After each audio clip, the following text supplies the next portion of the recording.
right, DFW Shed Sessions Podcast. Yep. I'm Lou Paul Beats. We got the beautiful Professor Mel Will. Hey. And we got the good brother J Ell Groove. Tis I. And yeah, we got a good, blessed, anointed. We got a good episode tonight. Forget y'all. I'm going to do my good cussing tonight. Still. Go up. Go up. He said go up. Don't encourage him. Do not encourage him. I'm a guest. I ain't got no say. Oh, man. Yeah, we got Pastor Chan Horton in the building tonight. Y'all make some noise for him one time. Yes, sir. Man, it's been a minute since I seen you. How's your mental? Man, listen. Life is all over the place a little bit. Yeah. There's always a ton of things happening in the world, man. I got grown kids. My oldest daughter just moved out the city. Oh, wow. My youngest daughter's on her way to college. You know what I'm saying? It's that kind of situation. And then you got like church and life and everything that's going on in the world, so it's that kind of situation. I got you. But I'm good though. I got you. I mean, I'm real good. I'm grateful. That's what I always say. I feel I'm that. for sure grateful at all times. So it helps me kind of stay rooted, Yeah, absolutely. Shout out to Mark and shout out to Yo. Scooter, my brother Mark. Hey, it's up there. Mark Ayers, my dude. LaKendrick Davis. Yes, sir. You know what I'm saying? That's what's up. Shout out to y'all, man. Hey, appreciate Mark, I need to call you after this. If you can handle, Jesus, will you handle your personal affairs later, please? Cuz I need to call you. On the side note, I need to call you. I do. I need You know to what call I'm my saying? cousin. Shout out to everybody that's pulling up the DFW what Ray did the other day. That's pulling up the DFW Shed Sessions. We appreciate y'all so much. Y'all make sure y'all like, share, subscribe. Also, man, y'all make sure this is interactive, so make sure you tune in and kick it with us, shop it up with us. Y'all can ask questions as well. Yeah, this is going to be a good time in the Lord. Yes, sir. What's up, Brian? You know what I'm saying? Brian Qualls in the building. What up? Come on, Fort Worth is here, baby. Come on, let's go. I'm so sorry to hear that. But yeah, so sorry. You shouldn't have invited me. You shouldn't have invited me. Don't invite me. You know what I'm saying? Real quick, before we get too deep into it, man, I definitely got to shout out the good brother Jeff Jones, man. We was at his album release this past Friday. So proud of that young man. Yes, sir. What is it? Mark said you don't put some cocoa butter on your legs. But it showed, man, my legs are always moisturized. I don't even know why you playing, brother. They are shiny tonight. This ain't nothing new. This ain't nothing new. My legs stay moisturized. But now, man, stay away from the ditty. Shout out to the good brother Jeff Jones, man. He put on a super dope album release. Very proud of him. You know what I'm saying? The city definitely came and showed up and showed out. It was a really good time. Really productive. Really productive. Really, I don't know, man. It was just a good. I'm really trying to stay away from the word vibe. It was a really good wave, man. It was a good time. Yeah, it was a good time. It was a good time. So we appreciate everybody that came out, supported. Once again, proud of you, Jeff Jones. Yes, we love sir. you. Yeah. Also have to give our condolences to the family of young brother Michael Rigsby. Yes. We lost that young man, powerhouse in the community. Good dude.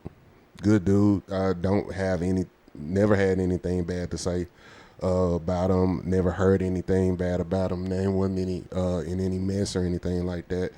And so let's make sure we just surround this situation with love and positivity, care, and wisdom. Yeah. In times like this, grief comes in different forms of fashion. Sometimes it can come in anger, it can come in sadness, it can come in all type of ways, but it's just as long as we don't add any extra unnecessary emotion to the people affected, that's more affected, you know what I'm saying? So we definitely want to, he was a heavy hitter for sure. He was heavy hitter for sure, so definitely want to shout out them, and we hope they get through that. Shout out to Ivan Payne on YouTube. He say, PC, what up, bro? My G, my brother. Yeah. Oh, speaking of YouTube, I found out who that was. You remember the other week? It was some YouTube tag. It was like RFJ or something like that. I don't know. And we didn't know who it was. Okay.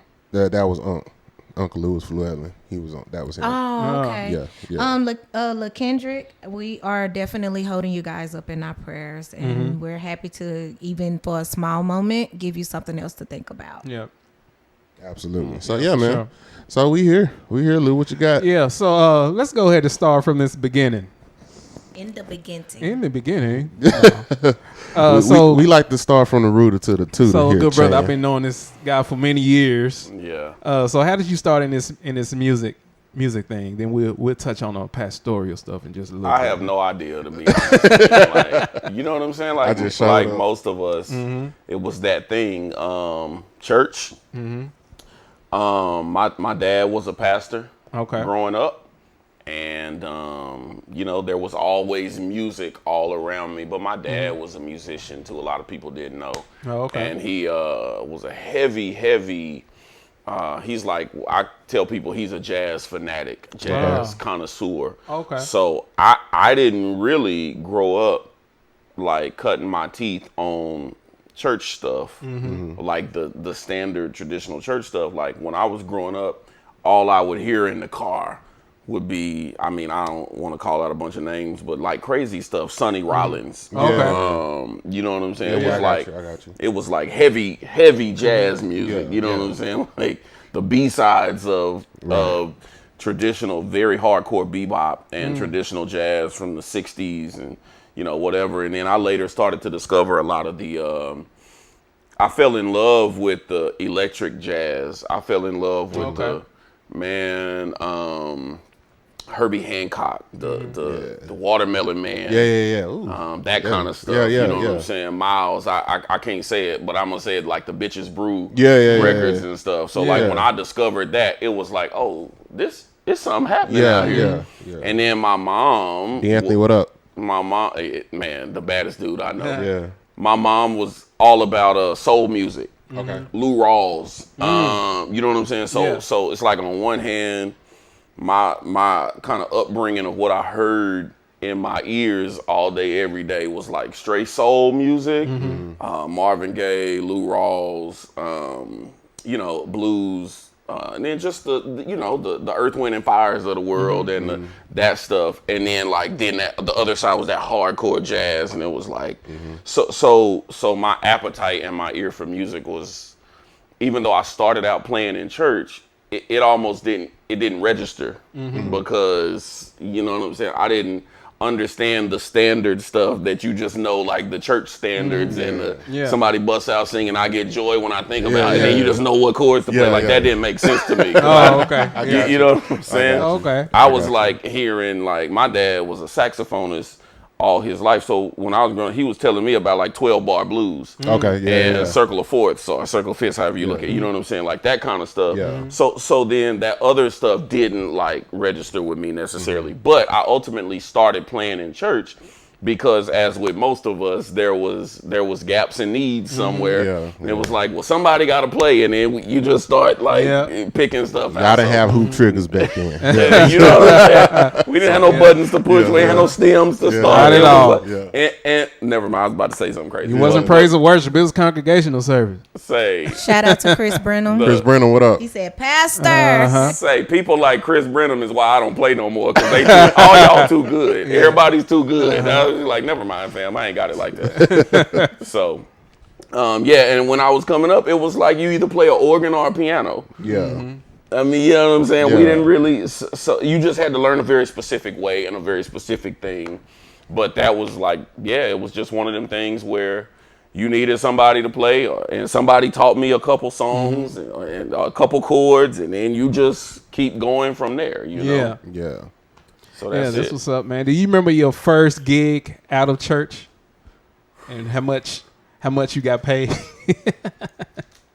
Well, if I'm honest, I don't think I really played. I think all my early gigs was out of church. Like, I don't really think, I didn't do church. You know what I'm saying? That wasn't what I was doing. Keith, my G, my brother. I wasn't, like, initially starting off at my dad's church. Honestly, my dad had like a whole band. At one point, it was like my dad had a whole band, and I would play a little bit, but I didn't really, you know what I'm saying? Yeah. So this is very interesting. So you grow up a PK, it's not the music that you're listening to grow up is not like heavy gospel. It was like Shirley Caesar. You're listening to I hate that word, secular music. I use mainstream. That's what I call it. Mainstream. I like it. Music, okay, I like that. So you're listening to mainstream music. You're picking up all that stuff, and then on top of that, you're really not even gigging in church like that. Your gigs are more so out. So that is interesting to me because that's not everybody's. And it might have been like gospel music. But it wasn't. It was just like somehow I would be like, hey, can I play with this? Yeah. Maybe I went to just play with somebody who was had a choir or community choir or group or something, and I would go. They were doing something, but it wasn't like I didn't. It was not until later that I played regularly in church like that. You know what I'm saying? So I just kind of did all kinds of stuff. Yeah, it was all over the place. And again, I think it was because maybe like some of the stuff where I started was just a different it was like a different dynamic. It wasn't like I said like that. You know, I didn't really come up with that part. I got you. Okay. I see what you're saying. Okay. So that was your beginning of music. So the whole thing when becoming a minister. He said, I don't know how I got there either. I feel like it's one of them things that was always in me, but I also was always like, man, heck no. Like, I don't want no parts of that, bro. Yeah. Heck no. And then as I got older, I got to this point where I was kind of like, you know, I'll preach, but I ain't finna be nobody's pastor. Yeah. I ain't doing all that. That ain't for me. And then, you know, it's crazy because I felt like I had started to get to a really good place. I don't really tell nobody this. This is crazy. I really felt like I started to get to a really good place in terms of just starting to develop a career musically. I was doing a lot, and I remember very specifically being on a plane coming home after being on the road with an artist on a weekend. And it was a Monday morning at 9 a.m. and I'll never forget. I was coming home from San Jose, California. Like I can specifically remember this moment. It's crazy. And it was just like I heard God very clearly talk to me. And I don't know if it's because I was in the air, so I was close to heaven. I don't know. But I was also scared to say anything in response because I'm like, I'm up. Listen, he might just snatch me up out of the. I'm too high off this ground to argue with anybody. Pretty close now. Watch what you. You know what I'm saying? I ain't gonna say nothing. Yeah. So I specifically remember that moment of being like, just hearing God say, "All right, we going this way now." I'm like, "Ooh, okay." Yeah. So it's just that thing, man. I have always felt it, and even in music, like very young, I helped one of my great friends, man, one of my closest friends in the world, my brothers, who has just been a great resource to my life and a mentor and all of that musically. When we were doing music, and I was kind of playing for him as an artist, but then he went and started a church. And I kind of came in the mix to help him start the church. And like they celebrating 21 years this year as a church. And like, you know, that it's just that thing. Like I've always had this foundation of ministry and just being in that because I knew something else was in me. You know, I get what you're saying. I wasn't open to it, but I knew it was in there. You know, I wasn't like, Did you feel like you were, you know, being honest, right? Did the part of you feel like you were answering that call, you would be missing out on, not necessarily, I'm not talking about the things that come with the music business, but I'm more so talking about just the mute, you know, being that musician on stage, touring, getting your music out there and stuff like that, like. Absolutely. I had big dreams, you know what I'm saying? And y'all gonna laugh at me, and it's funny. Okay. I'm laughing too. Yeah. I'm ashamed to even say this. But so like when I was in high school, and I think again it even goes back to this thought of like my eyes and my ears were never tuned toward like gospel music for some reason. And you know, I think the more I think about it, it's kind of crazy to me. But I remember being in high school and seeing artists 90s artists having bands Yeah. And one of the first artists I saw have a band and do shows live and have stems and the whole nine was R. Kelly. Right. And so like them kind of dreams was mine. I was like, oh fam, I want to play for R. Kelly. I want to play for, you know what I'm saying? It's so bad. Like I remember that is so terrible. But don't laugh at me. Y'all please don't soundbite that. But like back then it was fire. What they was doing was fire. Y'all remember because you know it's that thing. It's our era. But then like in condition, all those cats. You know what I'm saying? Like all of that. I wasn't used to seeing that. R&B was like tracks and DJs. And then hip hop like Diddy. Back then he was Puff Daddy. But like man, that stuff he started doing where he started using live drums and like keys and stuff. And I'm like, you had Usher at the time. Man, you Usher feel had a, so that thing grabbed me in a different way, and I was like, oh fam, I want to play with that. It's really bad. I'm so glad that God said, no fam, come to this church. Come over here in this church. Don't you go nowhere near none of that. You ain't ready for that. He said that thing grabbed him. Right. Grow up. Just grow up. Grow up. No, like Jesus Christ. It was crazy. Just that was a thing. That was one of the things that I had dreams of. Like, and I remember early 2000s. I don't know if y'all remember. In my city in Fort Worth. Shout out to Fort Worth. We used to. I did this for you. Say it again. Shout out to Fort Worth. I like how you had to reiterate, but it's all. You know, this like his third time saying. Yeah, right. Hey, he can have it. He got it. He got it. So man, they used to do this. Y'all remember back in the day they used to have this smooth jazz station here in the metroplex, and they used to do these festivals all the time. Okay. And they used to do this one called Guitars and Saxes. Okay. And I remember one year they brought Wayman Tisdale, and this dude completely blew my mind. Him and his band blew my mind. And I remember standing there just like, fam, is this what people doing? Yeah. But that's what I'm saying. Like, I wasn't seeing that kind of stuff happen in the church. You know what I mean? So like, I didn't see that level of, and I know there are that level of players. Yeah, for sure. But then I wasn't seeing that. It was just different. Well, you're not going to see that in Fort Worth. Okay. First of all, they all came from Fort Worth, and they came to Fort Worth. I got you. But so that was crazy, man. And then I remember like seeing Destiny's Child, and one of my favorite all-time keyboardists, man, that really inspired me, and I never got to meet him, unfortunately, and it breaks my heart. He passed away recently. Luke Austin. Luke Austin was like my favorite keyboardist. Really? Man. Like since I was in high school, I used to love Luke Austin. I would love like going to Houston or seeing him somewhere and they playing with Kim Burrell or whoever. And man, just seeing that kind of stuff, that was it. So then seeing him and Kern Brantley and all of these people play with Gerald Hayward, playing with Destiny's Child and stuff, that kind of stuff just blew my mind. I feel that. And that was where like it grabbed me in a different way. You know what I'm saying? So I wanted to do that. Yeah, I got you. So then when it came to church, it was like, when I felt God called me to ministry, it was like, okay, throw all your ambition away. And that sounds crazy, I know, for anybody who's feeling. You know what I'm saying? It's take up your cross. It's right. I'm sorry, I'm deep. No, you get it. But it's that. It's like those Jesus saying, "Follow me," and the people saying, them saying, "Wait, let me first go bury." Right. Let me go. Wait, let me go do quick. There you go. And Jesus like, "Nuh-uh, we going now. Well, let's go. We going." And it's that idea, man, that just, I know it sounds crazy to say, I had to throw my ambitions and my desires and my goals away.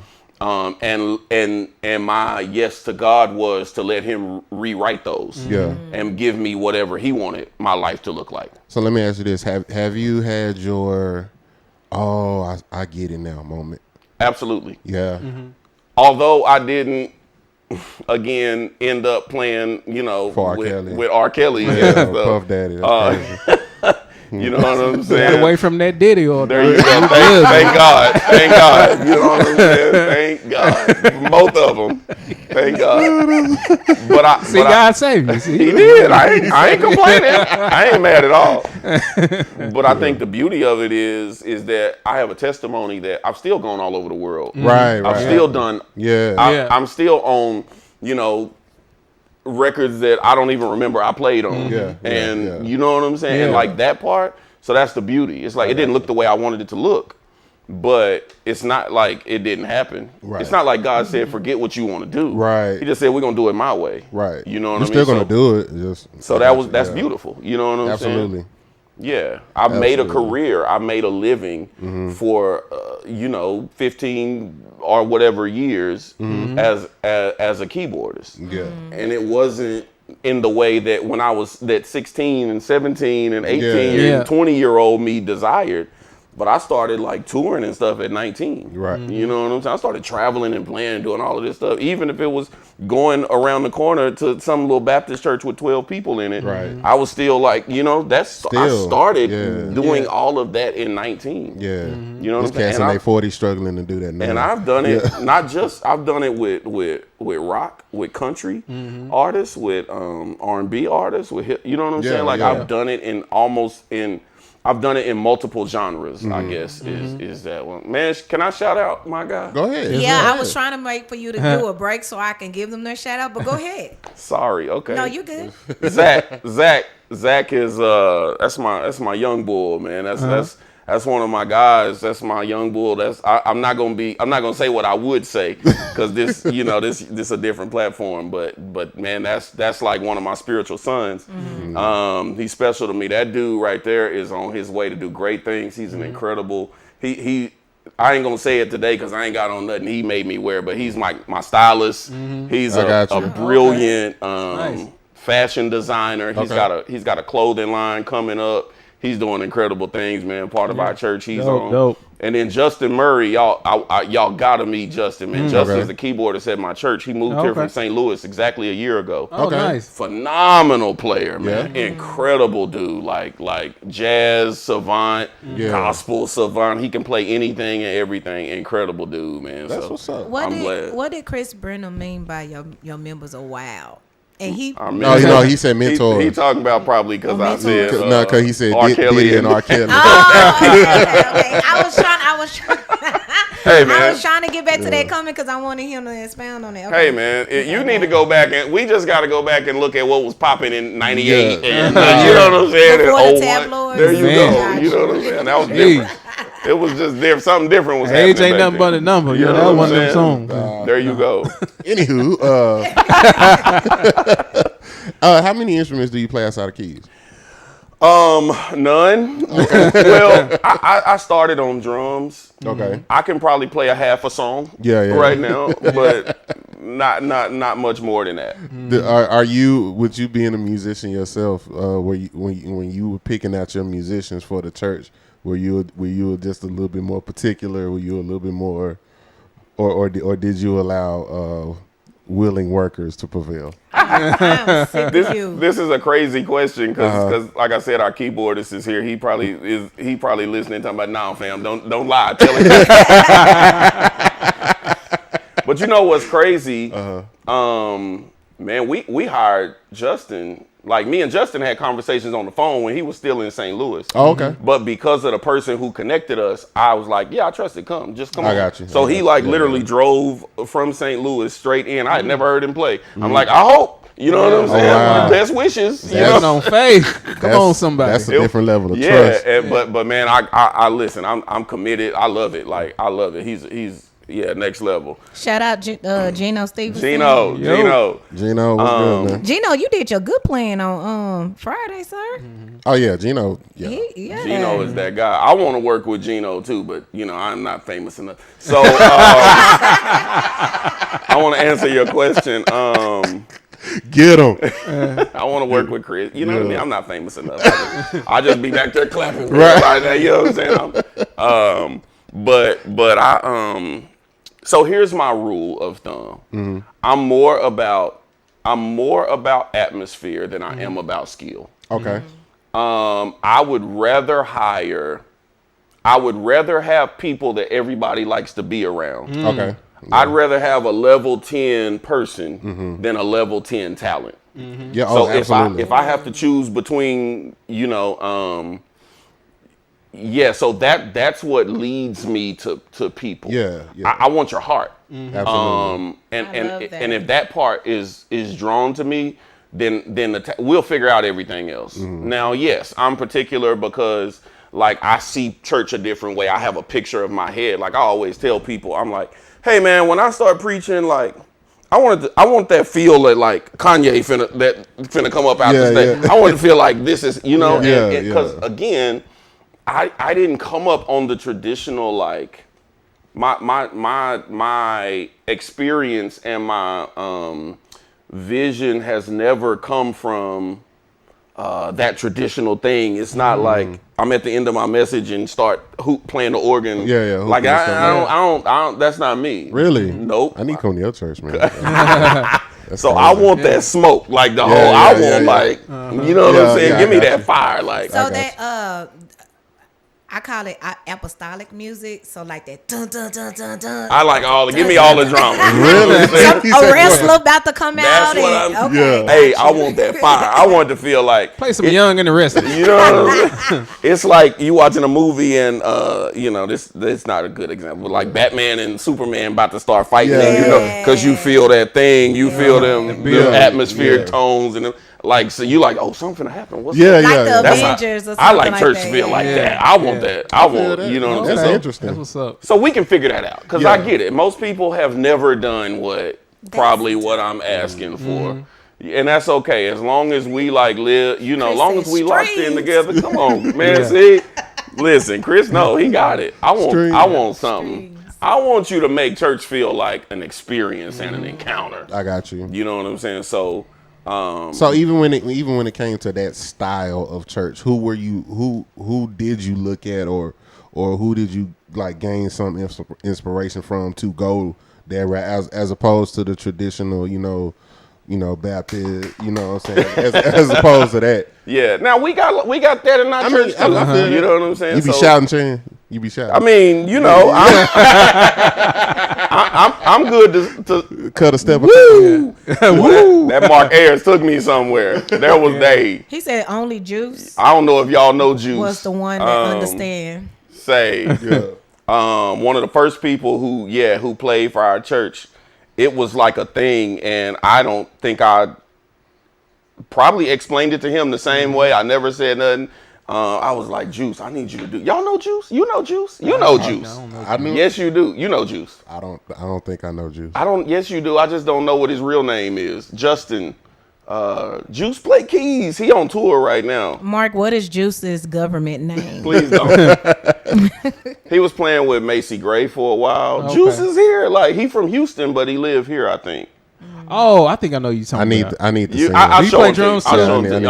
Yeah, I know you talking about. Yeah, he used to play a lot, like around. Okay, Mark said he used to play for the Found. I know exactly who you talking about. I'm gonna show you his picture later. I was about to say, you know Juice. You know Juice, bro. Okay. I promise you. But yeah, like Juice, it was a thing where Juice just. I might have known him by something else then. Right. So. Skinny dude. Yes, okay. You know short. Yep. Okay. Glasses. Okay. Okay. I know. Juice was that guy. He used to play at our church. Okay. And man, when I tell you, he said the Found, and I got there you go. Justin. There you go. Yeah, I knew it was Justin. I just couldn't remember his. But Juice used to play for us, man, and Juice he started the foundation of building this thing. I would just explain it to him like I'm explaining to y'all. And Juice was like, one day before church, he came in my little green room thing, and I was like, Juice, I want you, man. Yeah. You know what I'm saying? We just talked about it. He's like, oh, okay, cool. That's like He's like, okay, bet. And then we went in church, and he just started doing stuff. I'm like, oh, yeah, fam. We up here now. We going for it. But that's what's up. Yeah, man, it's something about that name Justin at my church because our guy's name is Justin. So gotcha. You know, we locked in, but and there are a lot of churches who do like that thing, some version of that thing. I mean, I think overall, man, back in the day in the 90s, I don't know if y'all remember Eddie Long them used to do that. Okay, like, you're right. Like Eddie Long used to have the Yes, strings playing all through. Yes, he did. So it was just that, like, just over time, just looking at different variations of how people do stuff. I got you. And it's like probably this fusion of, you know, it just got put together. PMJ, Pastor Mike Jr., he's a gospel artist, man. He's got a guy, the guy that plays at his church, phenomenal. His keyboardist, his name is Rod. I don't know if y'all know Rod, but Rod's incredible, and Rod does this really great version. My pastor's name is My pastor, Apostle Brandon Clack, Okay. in Memphis, Tennessee, and his keyboard is Tevin. Tevin Winters is freaking phenomenal, and Tevin does this thing, and he builds these things. It's just, lots of people do variations of this, and I think over time, mine is like a mix of, like I said, man, I used to love back in the day when Kanye would start his concerts and you have all them strings and pads, like the flashing lights kind of thing. Remember that? And it just be that long thing of the strings, and then all of a sudden he come bust out the stage, and it's like a thing. So it's like a mixture of all of that. I got you. That's just, but that's how my brain works to see church and moments and stuff. I'm like, give me a mixture of Prince, because I love Prince. That's my all-time favorite. Man. It's my GOAT. Like, Prince is the greatest musician that ever lived. Absolutely. Hey, you was just talking about forward. Don't be trying to. And he set aside his childish ways just now and became a man. I'm here, dog. Oh, him talking about Prince, he became a man. Oh yeah, he's straight now. He good with me. So it's like all of that though. Yeah. Like, it's stuff I saw Prince do. Like, just the way, watching him start Purple Rain and seeing him in concert and like the moments he had, like,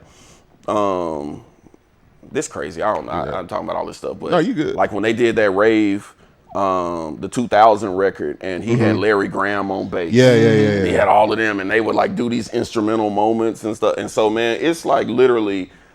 The way I see church is a combination of all that crazy stuff. It's like the just fusion of moments, because I feel like those moments are nuts when, you're in a concert or a movie or something, and this music happens that makes the moment emotional. It makes it happy. It makes it celebratory. It makes it somber. And like that thing, like that's how I see church. That's how I interact with like preaching. That's how I interact with like worship. There's, I just think everything needs to have a certain intensity to it. And I love that. I have a question. Cymbal swells. Come on. Give me all your best cymbals. I have a question. So I'm all for all of that. My brother being a part of Apostolic, I visited his church a couple of times and kind of, started gravitating to that type of worship and everything. But the way you described it, is there ever a time where either you hear somebody say it or you kind of feel it in your heart like, man, maybe this is too much, or, maybe this is drawing people away from, some people, they like, oh, it don't take all that or whatever. So like, how do you address that? By you being a pastor and you actually saying, no, I want that. You can get out of my church. No, I know you didn't say that. No, I just think you asked me a question that requires a big, deep answer. So I'm going to ask y'all to tell me how you want me to answer it. We just want you to answer. Truthfully? Yeah. Yeah. In the Bible. Oh, there. Come on, somebody. No, go ahead. I mean, that's the best way to answer. No, seriously. So in the Bible, in the book of Exodus, there was this moment. Monica said, "Me, I'm people." She said, "Can we cut out the worship smoke?" No, no, I'm joking. Go ahead. Meet us in the middle. We'll cut it down. Right, we'll cut it down. Get you a little. You know what I'm saying? We'll get half of it. I love Monica. She's my friend. You said the Bible. In the Bible, in the book of Exodus, there was what they called the tent of meeting, as Israel was coming out of Egypt and headed toward the promised land. In their journey, they would stop and set up camp. Well, every time they set up camp, the Bible says Moses would set up a different tent outside of the camp, and it was called the tent of meeting. And in the tent of meeting would be where Moses would go to pray and meet with God. And the Bible says that every time Moses would go into the tent of meeting, a cloud would come down and cover the door of the tent. Right. And the cloud would come cover the tent. But the Bible would say that like the cloud was the reason that everybody knew that the presence of God was there and that Moses was with God. And the other thing that's very significant about that is it says every time Moses would go in and the cloud would come and cover the door of the tent, the people, all of Israel, would stand at the door of their tent and watch the tent of meeting. Right. Even though Moses was inside and they couldn't see, all they saw was the cloud, but it made them look.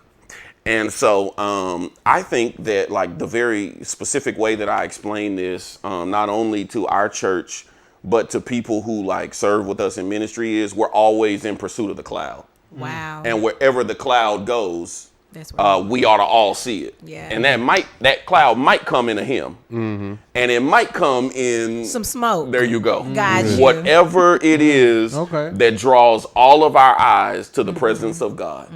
And the only thing we see is Jesus. Because I think the beauty of that is, even though those people weren't in the tent of meeting, they were still with God. Because they knew very visibly that God's sign that his promise and his sign that he would be with Israel as they journeyed was cloud by day, fire by night. And so, okay, I won't. So Pastor Matt. All right. I won't turn us David Harris, what up? Pastor Mike Todd said that the cloud reside on stage with this little Easter play or whatever he did. How did you feel? Did you see that when? I have no comment, and I did not see, and I do not. I really don't know. That's what I'm saying. I'm not trying to be funny. No, I don't know. I don't Corey know. guy said, "Keep the haze for the praise." Hey, yo, real talk. Corey is my brother, man. Me and Corey met in 10th grade, and we was just some kids trying to learn how to play, and we used to get fussed at all the time for putting all the hip hop songs in gospel. Really? Yeah. Oh man, 10th grade. The thing we used to love to do was Chris, my bro, Chris. We used to play "Blessed in the City," and we would always play. It's a Jeff Lorber song. It's called "Rain Dance," I think, but they sampled it for Biggie Smalls now. No, you see me on the video. And we used to, so we used to get in trouble because that's how we played.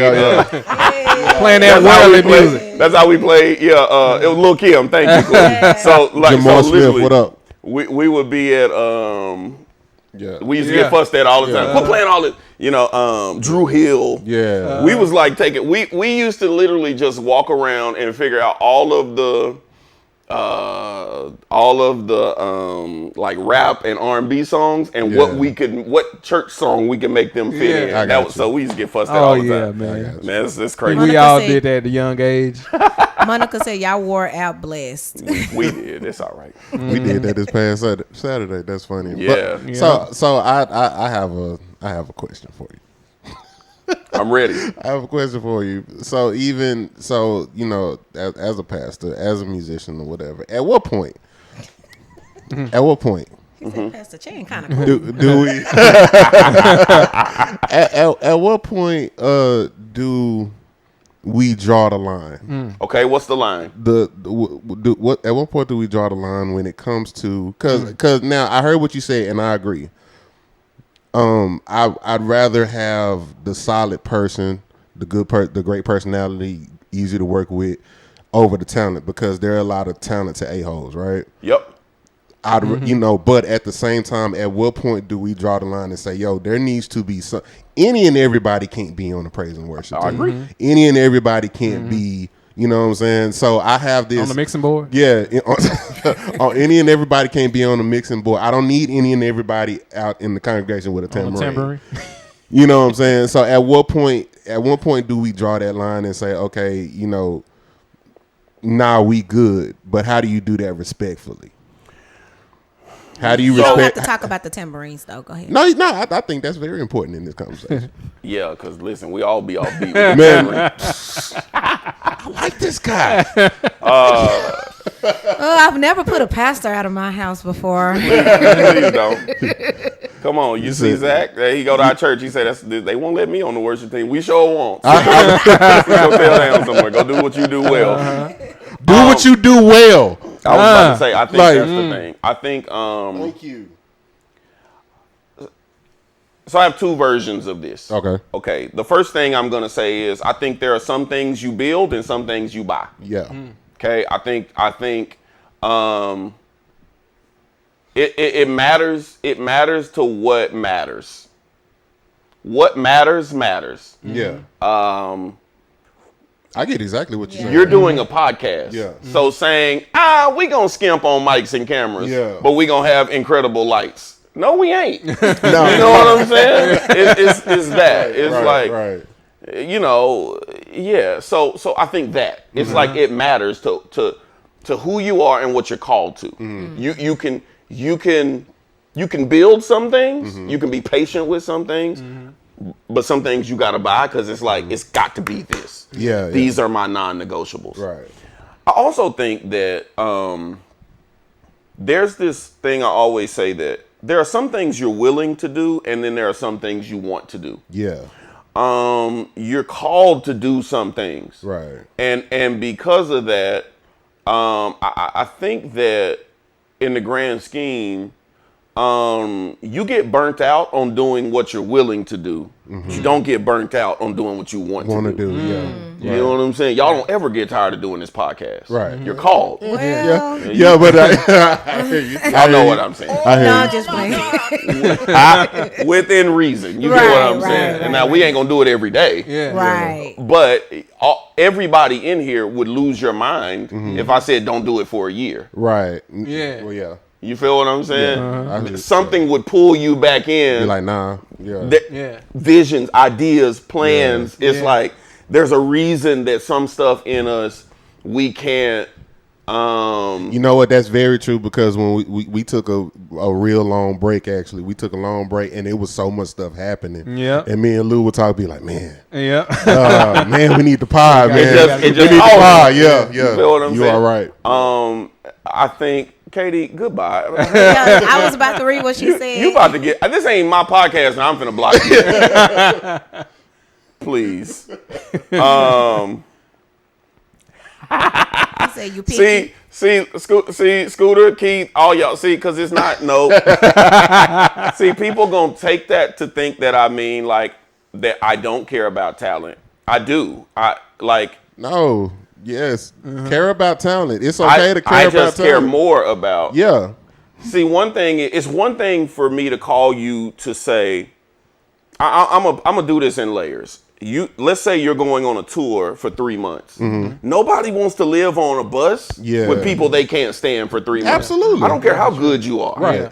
You know that 3 months is gonna feel like 13 years. You don't want to work. You don't want to work on your 9 to 5 because of that person. There you go. Here we go. You don't like. And so because of that, it's like when you process it, I want people to be happy to come to church. Yeah. I heard somebody say this and it changed my life, and I took it and I gave it to my church and the whole thing. Church is to be enjoyed, not endured. Right? And so that's about Say people. that again. Church has to be enjoyed, not endured. It should not feel like You counting the clock to get out. it should not feel like you miserable waking up. Like we shouldn't feel like that. So to me, what matters is that we have a group of people that love working together, love being together. And I'm not saying everybody got to be best friends and go to Chili's every day and stuff. Yeah. I'm just simply saying that like it's enjoyable. Right. And to me, that part matters as much as your skill. Right. So like, yeah, I want to be. I was happy when y'all invited me to be here because I'm like, yeah, because I know y'all. Yeah. You know what I'm saying? And I ain't.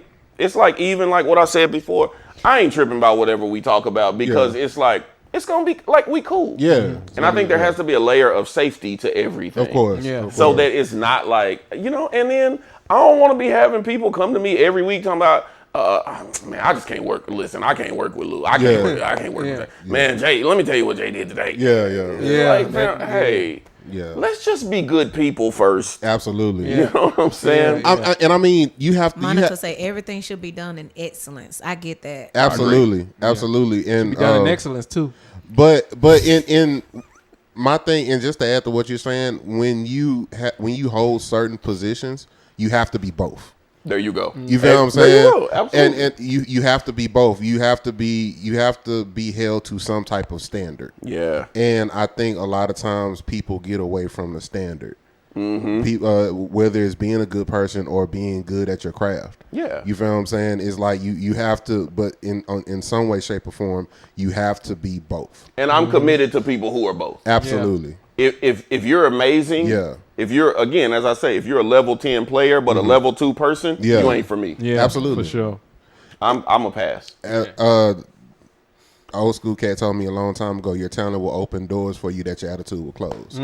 You know, your attitude, a bad attitude will close all of those doors. And then what's happening? Because the other part about that is, I don't really think people understand how powerful music is, especially in the church. The responsibility that musicians have, and just that bad, either that bad attitude or just that lack of talent, lack of preparation, lack of honing in on your craft, how that could kill an entire service. Yeah, that's the other side. Yeah, that's the other part of it. You can be great and come in and everybody love you and tell the jokes. Yeah. But then when it's time to do what we came to do, you know what I'm saying? Yeah. Hold on, player. We paid you. Right. We paid you to play Blessed in the City, and you don't know how to play it. Right. When we get there and it's time to play, and you talking about now what key? How the song start? Yeah. What's the first chord? Yeah. You know what I'm saying? Like, no. I like what Monica said. She said you got to trust your leader not to put you out there if you're not ready. There you go. And I like it. I know some leaders, they... Appreciate the stars, whoever did that.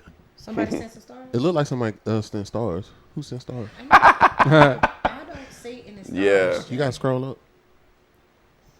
I think that... Oh, JJ. Thank you, JJ. I appreciate it, JJ. Appreciate the stars, fam. Yeah, man. I think it's special to make sure, because that's what I'm saying. And I think that's what I'm saying. Like, I want people who specialize in both. And that part matters to me. If there is, if you're a level 10 person and a level 8 musician, I love you. I'm happy to that's have doable. You. As opposed to a level, again. So that part matters to me. I don't want people to. So I'm with you, because I think that, like you said, where's the line? To circle back around to how we got here. I think the line is, again, there's some stuff that you just got to know.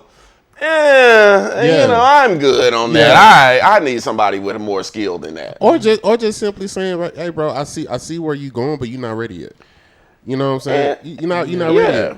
And like, for example, in our church, the guy who handles all the tech is like my brother. He's my brother, literally. And that's not something we want to train and help people, but what matters to me is that if something goes wrong in service, I ain't got to worry about it, because he can troubleshoot and fix anything. That matters. Oh, absolutely. So I don't want to volunteer here. Right. You Absolutely. know what I'm saying? Yeah, got that in place. There you go. I don't. There are moments where I feel the Spirit of God moving in one direction in service. So, I might be on the platform and just randomly say, "Hey, y'all sing this song right here," and if they don't know it, I need to be able to say, "Hey, it's 2-6-4-5-1," or whatever. You got it. Boom, go. You're not Brian. What's his name? Brian Carr. Nobody. I'm not. Y'all did all this. Y'all rehearse and sound like this. This is what rehearsal got y'all. No. Thank you, Monica, for the stars. Thank you for the stars. But in real life, I have to be able to say, if they don't know, I'm like, hey, go to A, go to C, go to whatever key, and then it's like, hey, go to 6 minor. That's that 2 is dominant. That play that 4 minor. You know what I'm saying? I got you. Or whatever we need to do, but like, to me, it's important that stuff makes sense. I got you. You can't just strictly play by ear and come to my church or not know some theory. You ain't got to be Chick Corea, but I need you to know a little. I need you to speak a language. I need things to make sense. So I want to pivot for a second, please, if you don't mind, man. So in church culture, in not all church, but in most church culture. Thank you, LaKendrick, for the stars. Appreciate you. Thank you so much. In most church culture, they don't really push mental health. Oh God, yeah. It's the devil, pray that thing off for you. Whatever. Loose here and all those good things or whatever. To you, what's the importance of like really honing in on your, because we already know it's a given. Work on your spiritual health, build up your spiritual health, build up your spiritual person. But in the natural, your mental health, how important is it to not necessarily separate the two, but like focus on one of those, focus on that mental aspect, mental and emotional aspect without always going to that's the devil or anything like that. You get what I'm saying, right? I understand exactly what you're saying. So I think that what's important and what matters is to identify and realistically acknowledge that both matter. Yeah, they do, and they do. In our church, and I won't say too much because I don't want people to like rebuke me and all of that. And tell, dude, you got smoke. You've already been rebuked by somebody. We here now. We got a lot of shenanigans. You don't do that smoking here. And the lights be dark during worship, so that's even worse. You got dark lights and smoke. Club Jesus. Right. So I think, man, in our church we have a handful of mental health professionals. Dope. I like that. And they are active and they are invested in sowing and giving that part of their call and their gift back into the church too. I love that. And so we do that. In fact, right now, every Monday night, there's a group for ladies that's happening in our church. Shout out to Justina Jennings. She's doing a group for women on anxiety, and they meet from 7 to 8 at our church every week right now. That is amazing. So we do a lot in terms of mental health. Now here's where I'm coming back as a pastor. Okay. Here's where I'm coming back.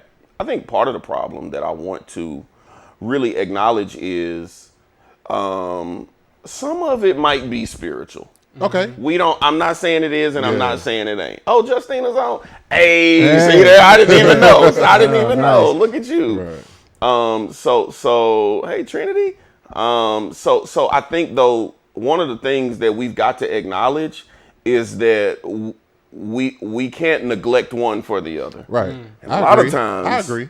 I think there's an imbalance. Right. And that's what I'm talking about, the imbalance. Yeah. You can't you can't go throw away the spiritual part, not go to church for 6 months, right? Yeah. And then not realize that some of your challenges that you're facing might be spiritual. No, and that some of the things that you're feeling and sensing, hey, I get it. Like, but you also can't.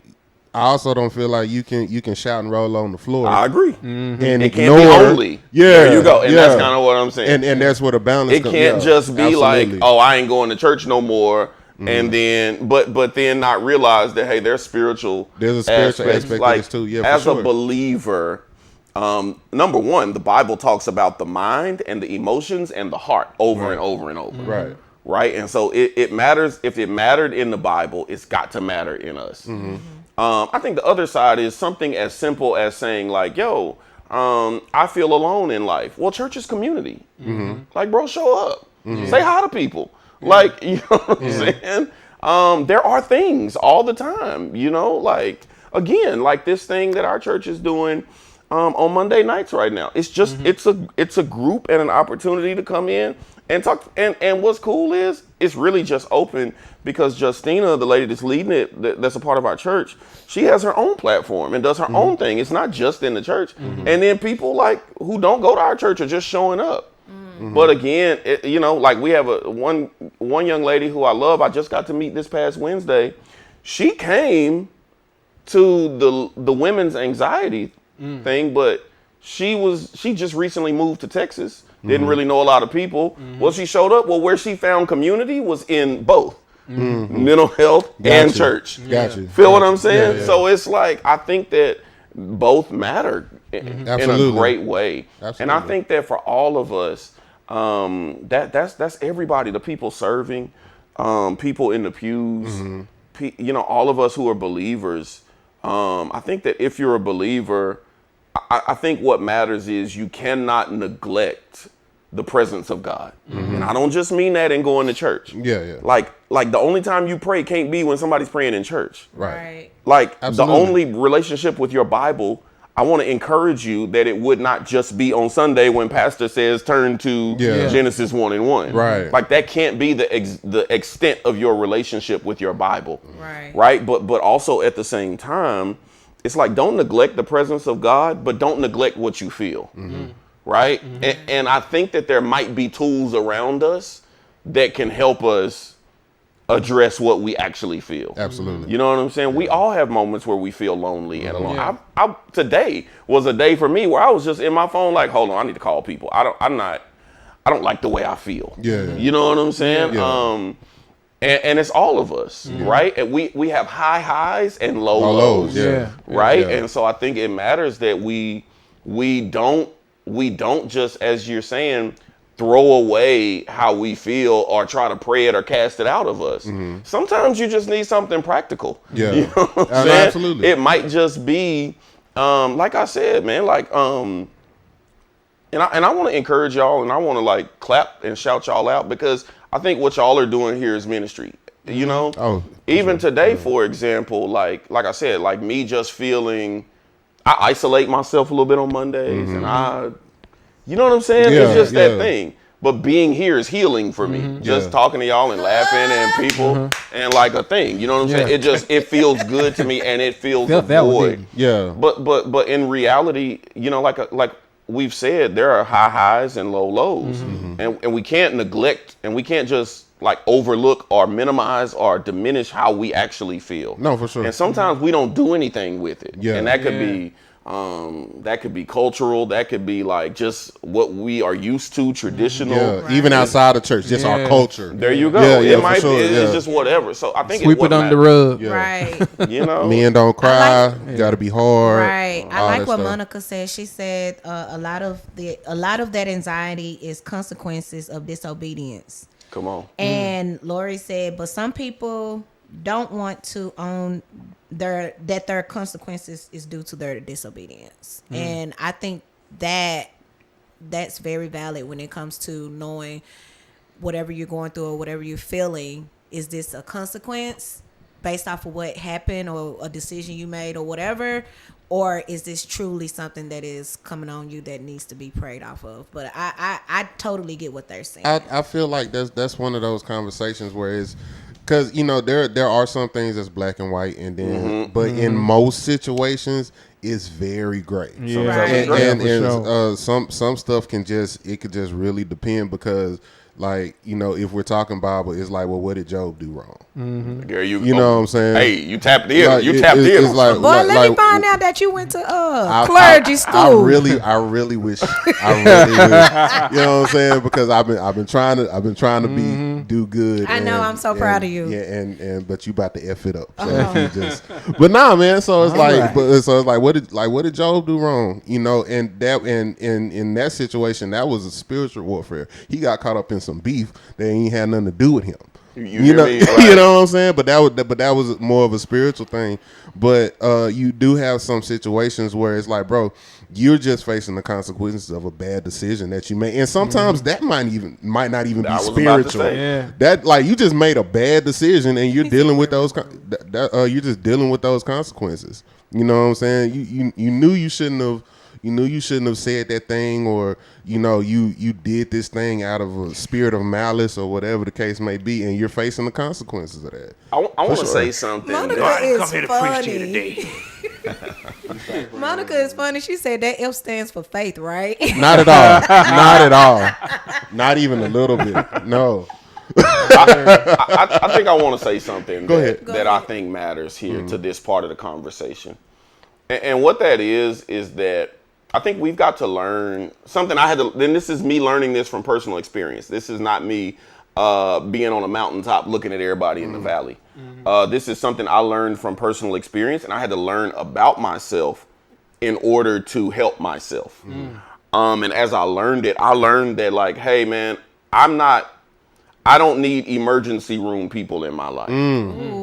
So what I mean when I say that is sometimes I'm already picking up what you're putting down. Sometimes we don't touch or acknowledge situations or realize or try to do anything, adjust for situations, talk to the people in our lives until it's the worst possible. Yeah, absolutely. It's like, but maybe I wouldn't have had to go to the emergency room if when I felt level 1 bad. Or had some type of preventative. There you go. Yeah.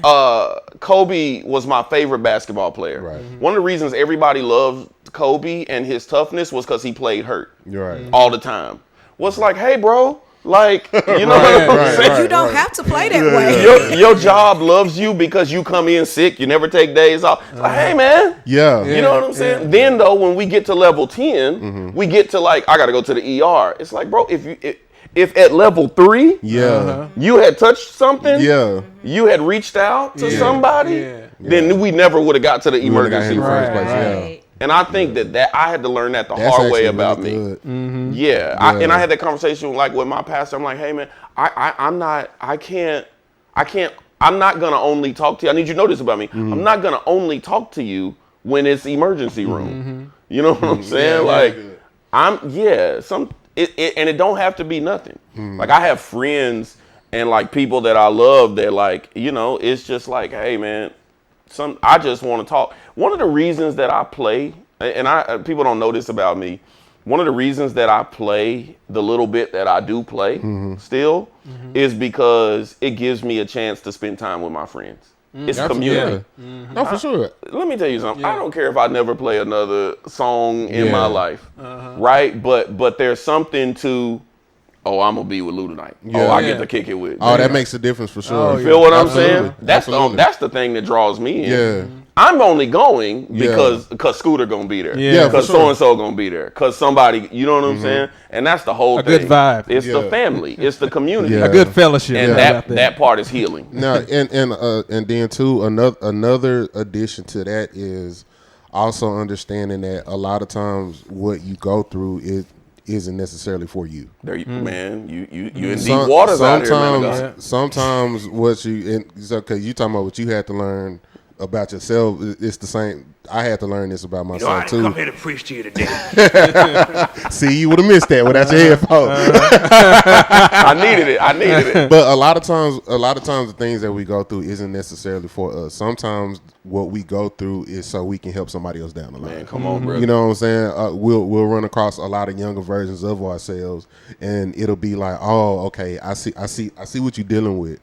Well, I dealt with this same thing. Let me show you how I got through it, and so it's like you're sitting there wondering, why am I dealing with this? Why you're probably about to meet another version later on down the line, and you're going to get through that.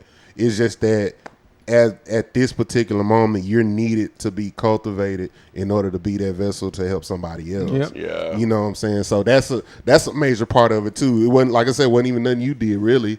You know. He said, "Don't leave me out there alone, man." You know that's why. Hey, I say yes. You already know. You already know. It's good. Hey, I don't want to shout out one more person, Jasmine. I love you so much. Another one of our mental health professionals who's part of our church and has done so. Man, for a long time, we did this thing once a month called group therapy. Where Jasmine Tucker, shout out to you. I love you more than everything in the world, and I'm so proud of you. Jasmine she is a licensed therapist, so the whole thing, right? And so she would just do a thing where it was free. Anybody who wanted to come could come.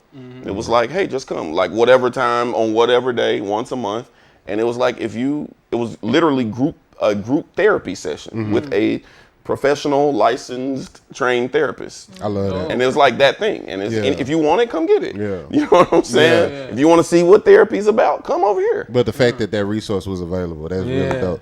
I'm asking you this one question because we got to go on break here in a little bit. But how important is this conversation, in your opinion? How important is this conversation specifically? I know it's important for everybody, but specifically for musicians. The mental health? The mental, spiritual, the whole shebang. And I asked that because, I don't know, man, it just seemed like these past couple years, it's been happening, but like these past couple years, man, it's been a real attack on like a lot of musicians and artists. Not just in the Dallas area, but it seems like it's been a little heavier than normal to me. And I'm just, especially with the mental health aspect, you know, they play at these churches, but it's like, you know, you play at these churches and it's like, yeah, I'm playing here, but they're treating me like, you know, I'm just staff. You know, I'm just, you know, like a lot, you know, I've been playing for this past thing. I've been getting my check on time, but buddy don't even know my last name. You know, I'm just brother musician. You know what I'm saying? Yeah. So it's like you probably not getting it from the church. And I also want to keep in mind a lot of your spiritual, mental, physical health is your own responsibility. Thank you for saying that. Because we can't just put that on the church. That's your responsibility too. Even if you feel like if you want to be fed from somewhere and you feel like you're not being fed, you also have the option to leave and go to where you are being fed. So that's that. But to bring it back, it seems as if a lot of cats really aren't paying attention to their mental, physical, and spiritual health. So how important are these conversations for musicians, especially to you? So I think that, and I'm going to broaden it. I'm going to zoom out a little bit just to say creatives. Okay, creatives. Gotcha. I like that. Yeah. I think that sometimes creatives don't realize, again, the high highs and low lows, right? Like it's, you can have a great idea and a great day and do a great thing, and this was phenomenal, and then there feels like a gap for 2 weeks where it's like, now what do I do? Yeah. You know, think about athletes who, the average lifespan of a professional football player is 4 years. 4 or 5 years, yeah. Right? So think about playing since you were 2. Yeah. And working your whole life to get somewhere. And then at 26 or 28, you're considered an old man. And can't do nothing else. Yeah. What now what? Yeah. You get what I'm saying? And so it can be very tricky, man, to realize, y'all, just how fragile and how sensitive the mental part is and the emotional part.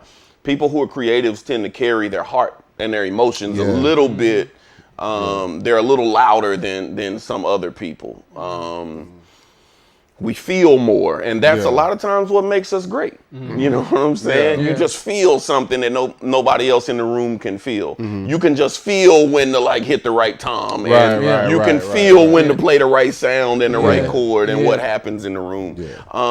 We can feel when it's time to go to this shot on the camera. Then we can sense things that other people can't sense, man.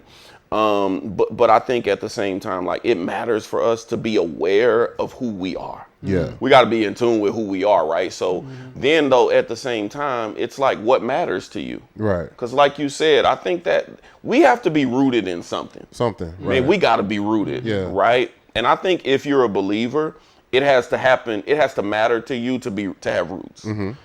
Hey, I'm not saying you got to be a believer to play at a church. Right. That's between you and that church. Right. That's between whoever hired you.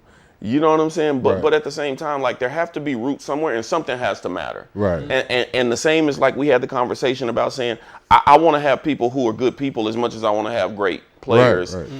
We got to also say, I would rather have a situation that feeds my life, that I feel safe in. Right.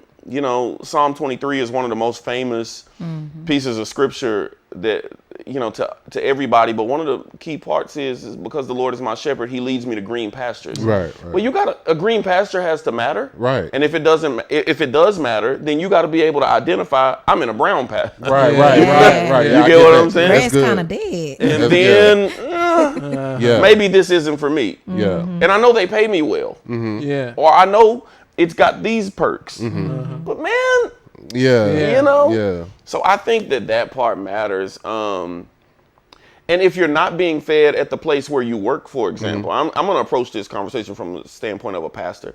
If you're not being cared for in the church you play at, hypothetically, then where are you cared for? Yeah. Because you don't just get to say, I'm not going to do anything about that part. Right. Because you're going to, at some point, it's going to matter. Right. And when you need something to lean into, what is that? Right. So even if it's not there has to be some kind of care for your soul and your spirit and your mind and your heart. And you have to have a safe place somewhere. So I think my encouragement is to really define what matters. Right. I can't define your recipe. Absolutely. But like at the end of the day, if you say, hey, I'm gonna cook some spaghetti tonight when I go home, right, or whatever, then you know what you have to get when you go to the grocery store. Right. Right? I can't cook if I'm saying I'm cooking spaghetti, I'm not going to the store and buying eggs and cookies and Lay's and Sprite, right? Because then I'm gonna get home and say, oh no. Yeah. This doesn't work now. Yeah.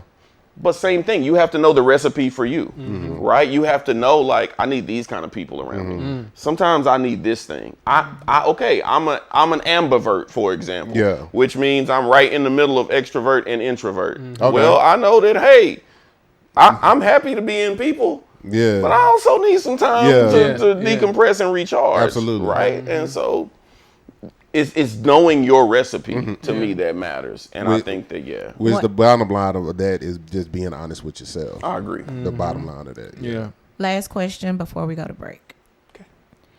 Monica says, should people expect to be fed from places they don't invest in? And she's saying about time, ties, talent, etc.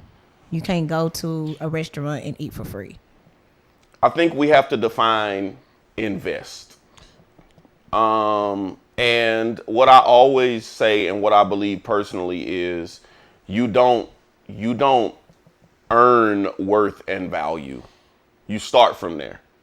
I'm not a person that believes that. I don't think that trust is earned. I think trust is given, and then trust is unearned. I don't think respect is earned. I don't think it's like, well, prove to me that you. You know what I'm saying? No, absolutely. For example, I don't require people to who play for our church, musicians hypothetically. I don't require them to be members of our church.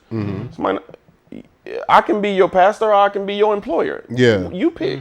Right. What fits you. Right. Now, if I'm your pastor, it's different. Right. If I'm your employer, it's also different. It's different, Either way, if you're getting paid, we have an expectation of you. And the expectations are different. Now, I think that also answers some of the question. It's like, I think we have to define investment. And I think that matters about where you are. Some people don't want people to be invested in them. If you don't need investment, if you don't need anybody to check in on you, maybe you're not that person. Right. You know what I'm saying? Maybe you don't want your pastor or the worship leader or the choir director or the head usher to just touch you and check on you today and say like, hey, how you doing? How's everything? Maybe you I'm not responding to that. Good. You know what I'm saying? Maybe you're that person. Right. So I think it matters to all of us, but I think we have to define investment. I don't think anybody has to earn care. I don't think anybody has to earn love. I don't think anybody has to earn. I think we give that to people and then we, now they might do stuff that make you say, oh, boundaries. No, I'm backing up. You know what I'm saying? Exactly. So, I think we have to define, because yes, I do agree that you don't go to a restaurant and eat for free, but we also have to identify that the church is not as transactional as a restaurant. Right. The church is not transaction based. Not supposed to be anyway. There you go. Jesus is not transactional. Jesus did not die for our sins because and I'm sorry to go that deep. No, you're good. It's like, the Bible says that while we were yet sinners, Christ died for us. While we were still sinners, Christ died. It's not the transaction where we proved. Ephesians 2 says we're not saved because of our good works. We're saved by grace through faith. You know what I'm saying? Right. He gave it to us before we gave anything to him. Right. Before we even proved if he made a bad choice or not. Right. And I think that that should be that as believers, that should be our approach. Will it slap you in the face sometimes? Absolutely. Yep. You know what I'm saying? But it's like you call somebody and say, hey, hey man, I need a photographer. Show up at this time, do this, and pay this much.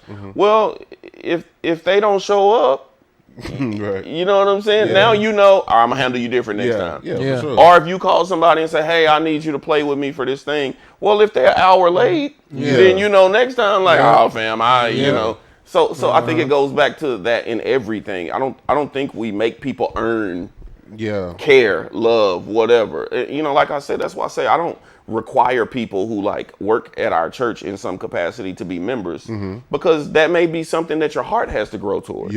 Maybe in 3 months you determine that you decide you feel God pull you. This is home. But day one, you know what I'm saying? Yeah, I got you. You might not. You know. I got you. So that would be my short answer. Okay. If there's such a thing. I'll just play. I know. Man, what's that long version? Right. Probably my answer, but probably my answer. Man, listen, DFW Shed Sessions, we appreciate y'all so much, man. Again, like, share, subscribe. We having a super dope conversation with Chan. A good brother, good dude. I've gotten a chance to do a couple gigs with him from this couple out of Fort Worth. Don't you do it. Don't you try to hate on Fort Worth. I'm not hating on Fort Worth. It's just certain representation. It's just shout out to my sister from Fort Worth. Can you see? I love you. Oh, okay. All right. So we're gonna go ahead and go on break real quick. Don't go anywhere. We're gonna be right back. Please make sure you like, share, subscribe, do all that stuff. Don't bust that nut just yet. We'll be right back.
All right, DFW Sessions. Get it out, Lou. Okay, Lou. Get it out. Okay. Had to clear my throat. Had to take a quick pause for the pause, and we just had the A selection, so now we back for the B selection. Come on, somebody. Okay. Make sure you guys subscribe to our YouTube channel and follow us on Facebook, DFW Shed Sessions. And you guys can also follow us on TikTok and Instagram at DFW Shed Sessions Podcast. And also, you guys have some ads you guys like to post up, man. We got some ads things for you guys. What we got, Jay? We got some ads things. Lou, you all right? I don't know what's wrong with him.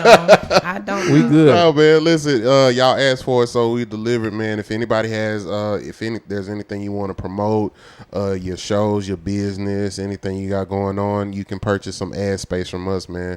We'll get that done for you. If you have it done yourself, if you want us to do it, we have the capability of doing the ads for you as well.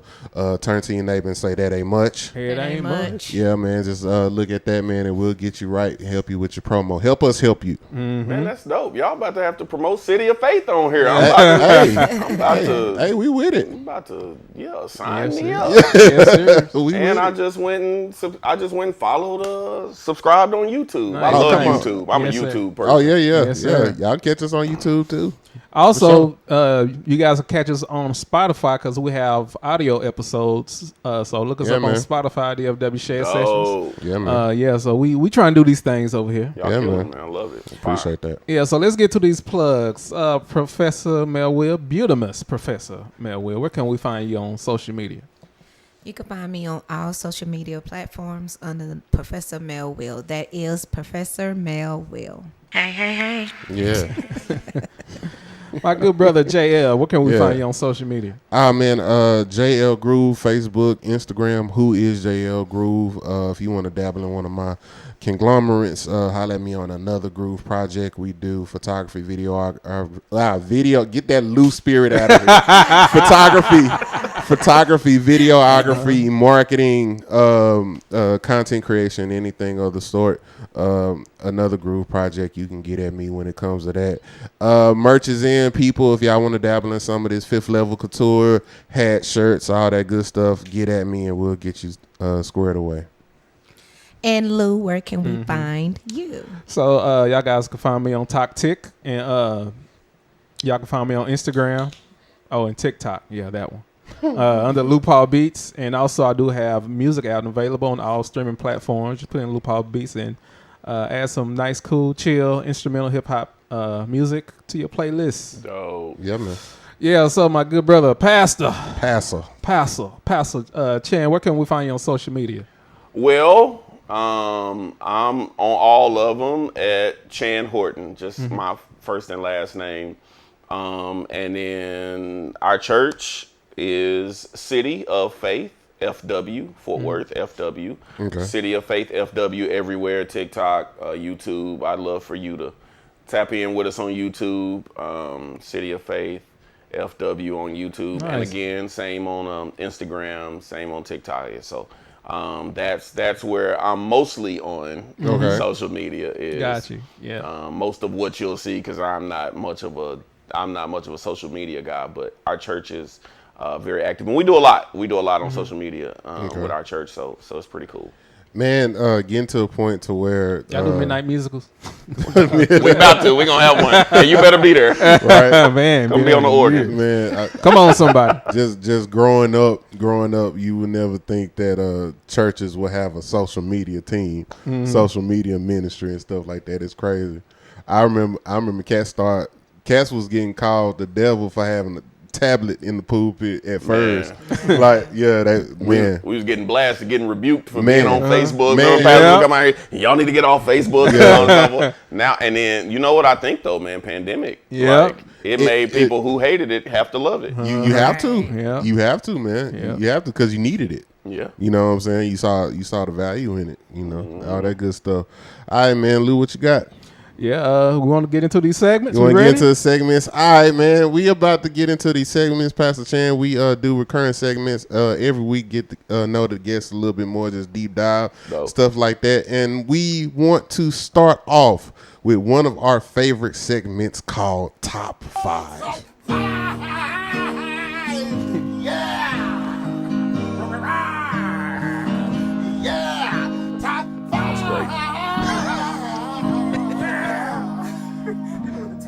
Teddy Pendergrass, yeah. Your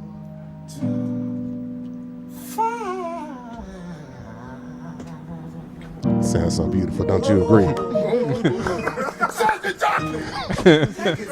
We call this one Top 5. Pastor Chan, I would like to know, what are your top 5 interchangeable songs? Interchangeable from church to outside of the church. Sheesh. In other words, man, this gospel song really do sound like it could be a regular song, or vice versa. This regular song really do sound like it should be a gospel song. Give me 5 of those. I don't think I can think of 5 of those. That's like the hardest question I've ever been asked in my life right now. Okay, can I give you one of mine? Yeah, I would love it. Of course, I know which one you were gonna say. Yeah. Prince. No. Oh. No. Oh, I'm going Prince. D'Angelo. No. Oh, dang. I was gonna say BB and CC, Want to Be Close to You. That don't sound like a church gospel song to me. That sounds like a, you know what I'm saying? That sounds like an outside the church song. I think the first one that comes to my mind that I love, 2 come to my head immediately. The first one is "I Would Die for You," Prince. Yeah. Chadney turned that into a for Daniel. So it's actually said that the meaning of that song was God. Oh, really? That's the theory behind it. So I got 3 so far. Let me shout out Christiane Morgan. She's a worship pastor at our church. Okay. Man, incredible. Christiane, what up? Incredible singer, incredible. That's what I said, Christiane. Prince would definitely be in there. So the 3 I would think of off the top of my head immediately. The first one is, of course, "I Would Die for You." Usher made a song a while back. I think it's called "Without You." I can't think of the name. I think it's called "Without You." It's when Let It Burn. No. That's exactly it. What was it, like one of those? It was. It was in that house that did. Yeah. I think I know what you're talking about. Fire. Because I'm thinking like 2010. Exactly. Somewhere in that. I think I know what you're talking about. My confessions. These are my confessions. I think another one. See, you done made me forget the third one. I was gonna say something else. Goddamn. This one say "Let It Burn." "Let It Burn" is wild work out here. Yeah, that's funny. Love, Music Soul Child. I was thinking that. I was gonna say that. Yeah. Dang. I mean, that's a big question. I like it. I love it.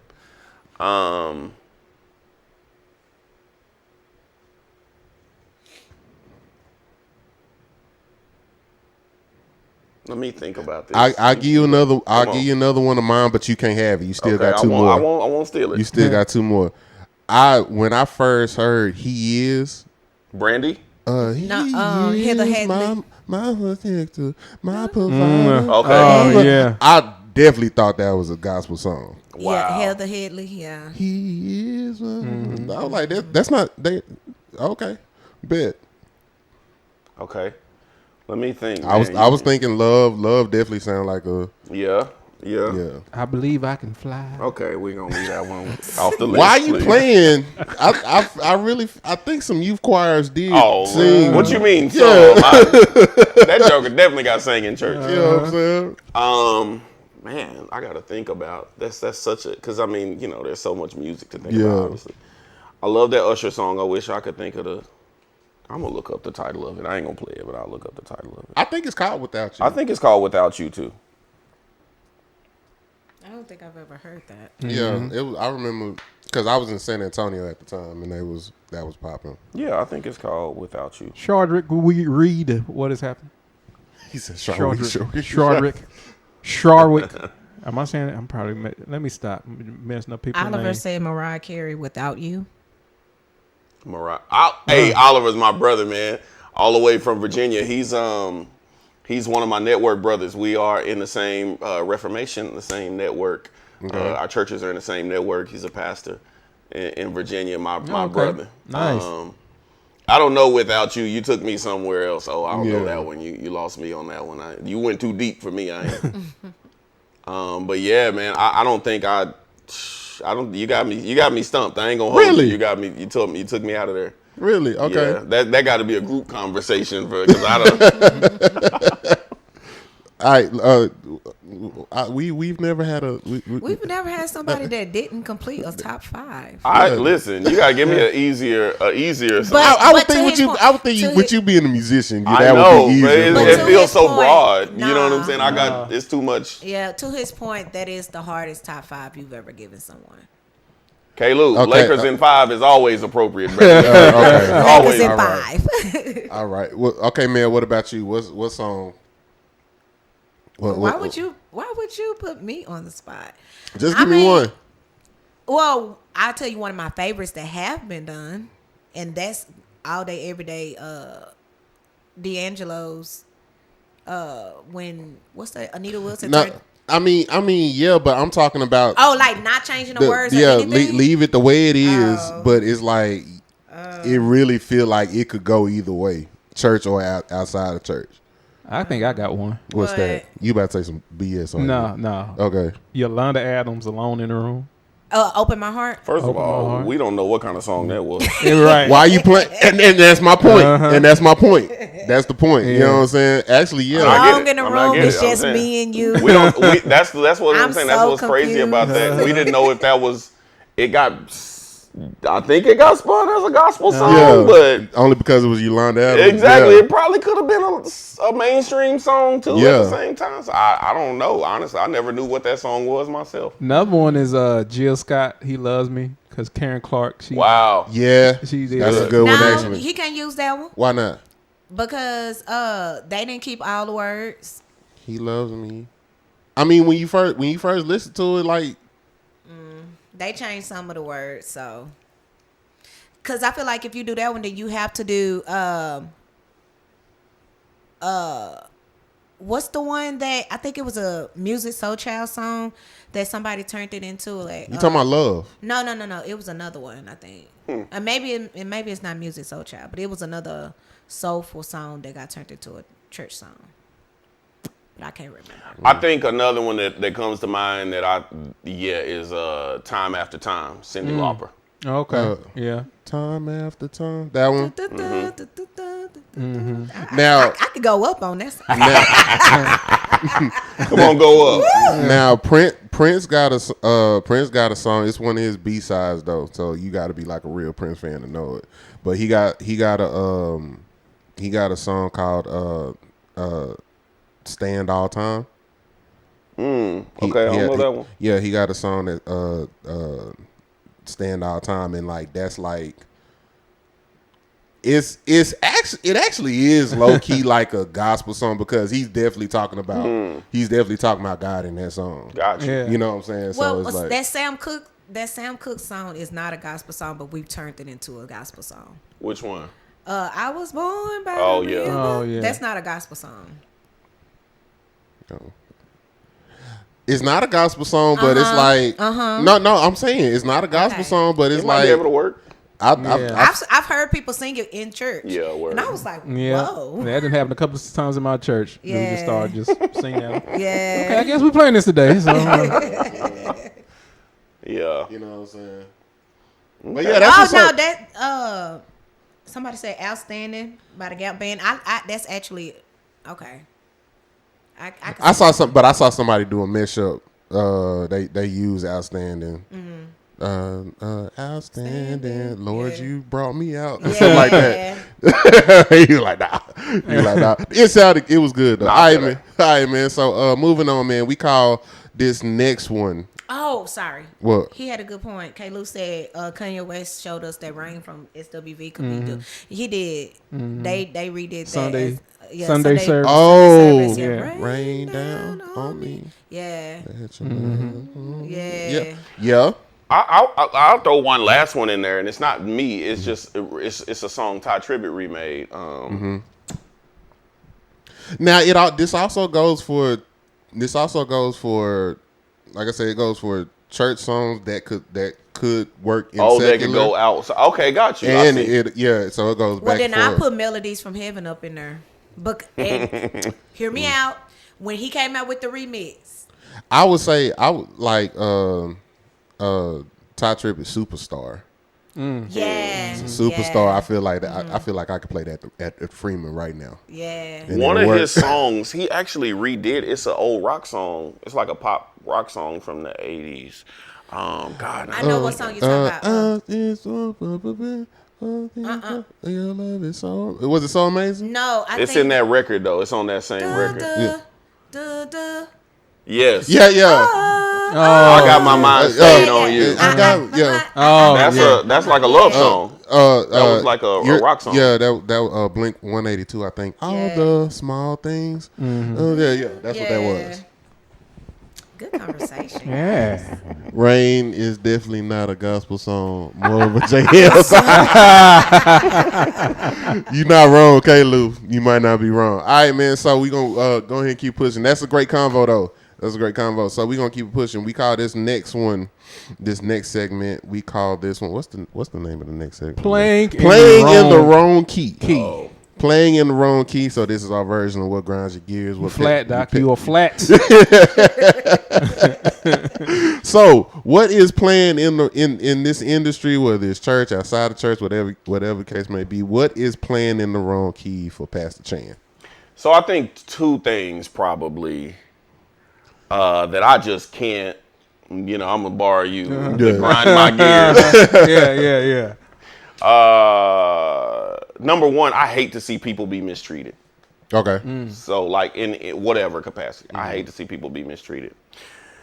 Number two, the thing that really like, it just messes me up, messes with me real bad is ick, as the young folks say. Come on, it's the only ick, it's the major ick is people not giving full effort. Like, bro, don't come. Why are you here? You know what I'm saying? Yeah. Like, I think that we do this in church. I think we do this like professionally. I think we do this with work. I think we do this everywhere. It's like one of the things I hate to hear people say that's hard for me sometimes in some cases is, and I understand it fully.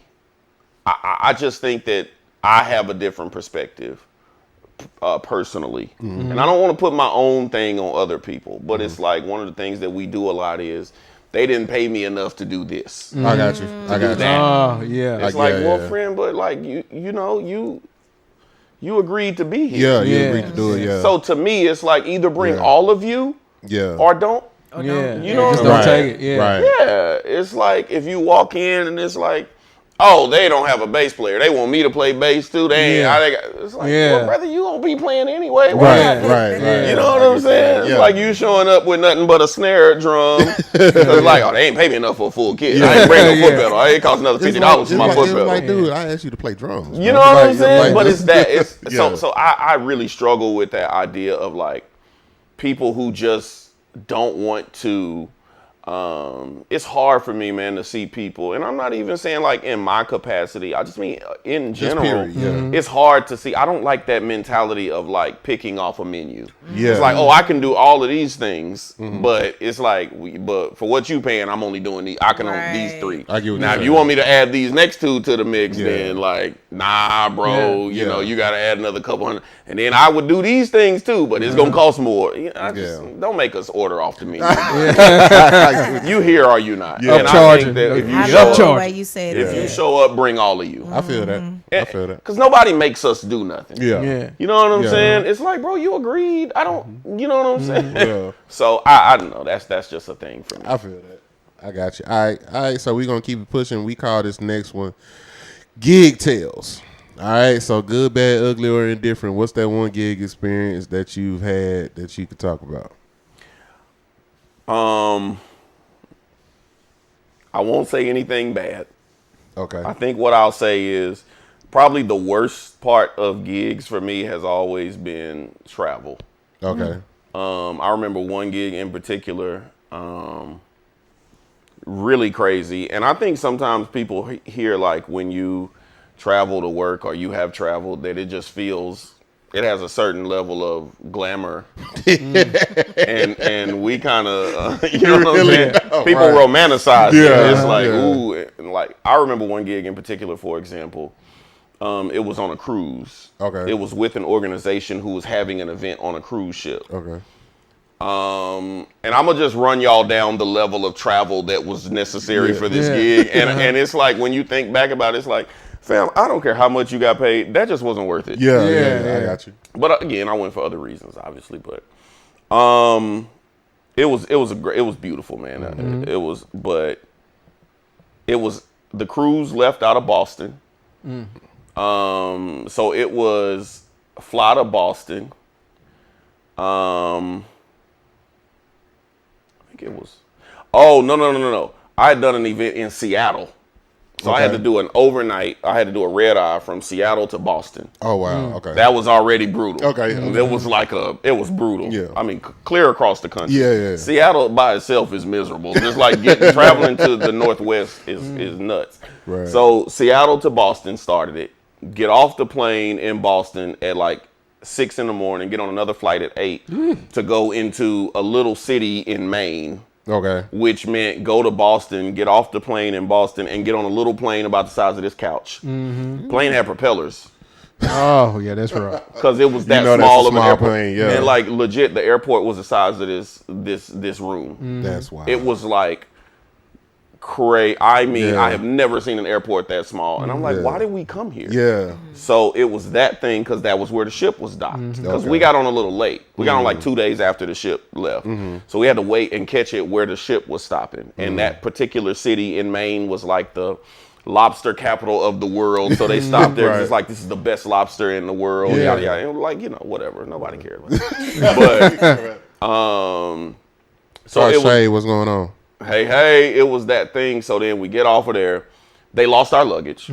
Obviously, it didn't transfer from Boston to the little tiny plane that looked like a minivan. So then we had to get on the ship. So then we had to take a little van, like a little driving service, a little minivan came and picked us up, drove us to this little small area where it went as far as it could go. And the boat came in as far as it could come. But because of the little passageways, we had to get on a little small boat to get to the ship. Dang. So it's like you did all the plane, you did the plane.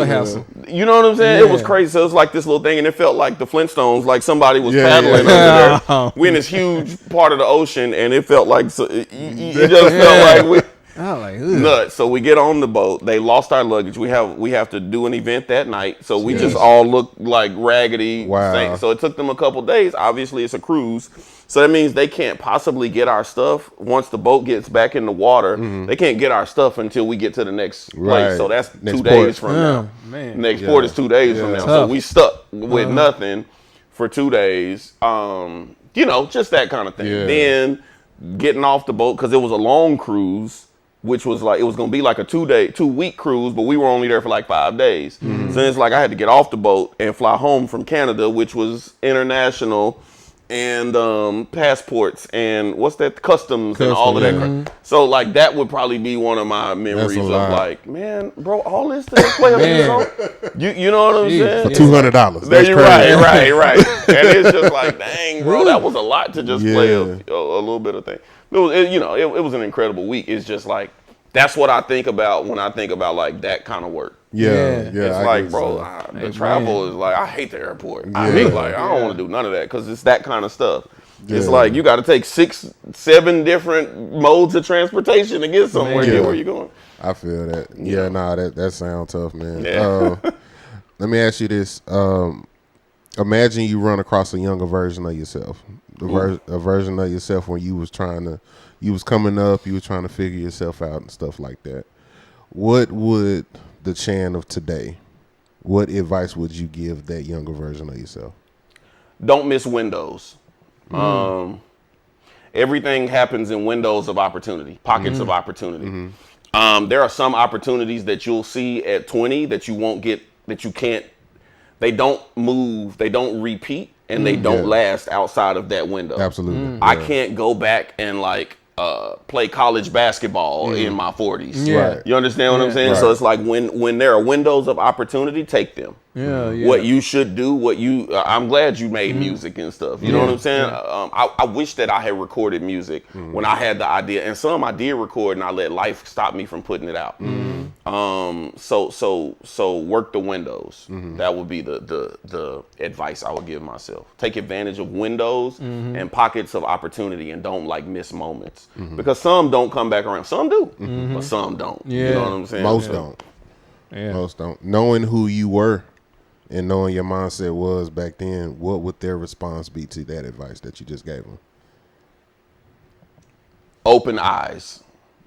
Because I think that we think, like, for example, like athletes, you think like once you get in the pros, you're gonna be there forever. Right. You know what I'm saying? You think like, I'm never gonna get hurt. I'm never gonna, you know what I'm saying? Life's not gonna take any turns. Nobody who gets married thinks they're getting divorced. Right. Nobody who, starts a job thinks they're getting fired. Right. Nobody thinks, that things will happen. We think that everything lasts forever. So I think it would be a shifted focus to say, like, oh, it's like now I have a realization that, okay, you know what? Yeah, maybe I need to be more serious about this. Now that since I'm here, let me be more serious about this part. Let me do better with this and handle it better. I got you. That's what's up, Chan. We told you that we were bringing you on here for an interview, and we did not lie to you. We didn't lie. Mike Pugh, what up, though? What's happening? Big Mike. Yes, sir. What up, though? Hi, Mike. That was hot. I'm laughing for a different reason. Mike Pugh, what up, boy? What up, player? Anyway. But nah, man, we told you that you was coming on here for an interview, and we did not lie to you, but that is not the only reason that we brought you on. We wanted to take a second to give you your flowers. Oh, wow. Wow. Understand we don't have the budget we don't have the budget to give you the real flowers, nor do we have the fake ones. However, I haven't known you. A couple of tumbleweeds inside. I'll take them. We don't even got those. So I haven't. Robin McGee, hello. Hey, Robin. One of the most phenomenal singers I've ever heard in my life. Yeah. Already. I haven't known you all that long. I've met you a couple times. We worked together before on a couple gigs and stuff like that. But from that point on, even up until tonight, listening to you talk and stuff like that, you are absolutely a solid dude.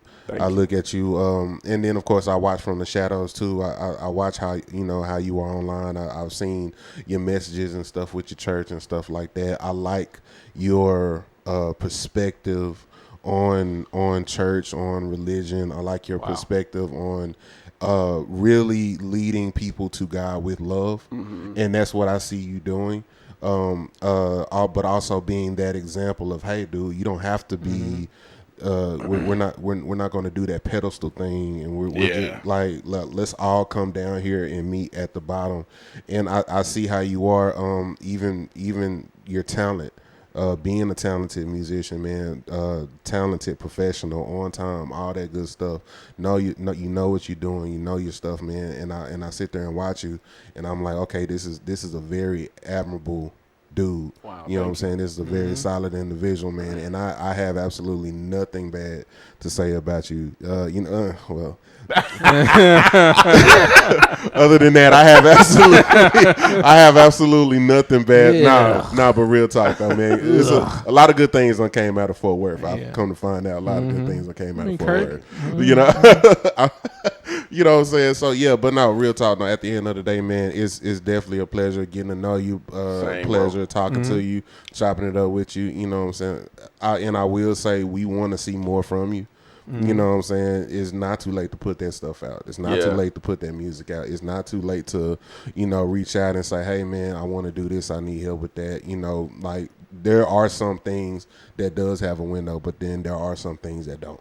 For sure. You know what Absolutely. I'm saying? And you have a creative mind to where there are people who want to tap in to what you got going on and want to listen and who are already fans of yours anyway. You know what I'm saying? Including myself. So we just want to say, please don't stop. Keep going. Keep leading people to Christ with love. Keep being who you are. Y'all clap it up for him one time. Yes, sir. Thank you, man. I appreciate those words. Yeah, real talk. Yeah, I got 2 major projects I'm trying to drop this year, so I won't say what they are, but I do have 2 major projects. So thank you, man. I appreciate that encouragement. Nice, That's another push. You know what I'm saying? I'm grateful.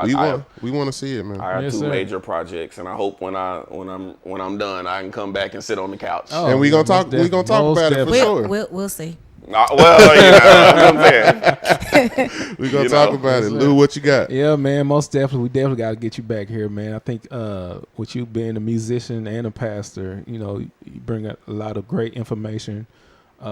With as far as with building relationships between pastors and musicians, the way things probably should be, versus things that may be causing a lot of friction, which then we didn't had a lot of those, and not all the time, but I think that's a good thing to have, especially for this platform, to have these type of conversations, then especially with young musicians as well, so they can, make sure they're getting in building the right steps to move up to, what they need for us within ministry and also within building their skill and playing.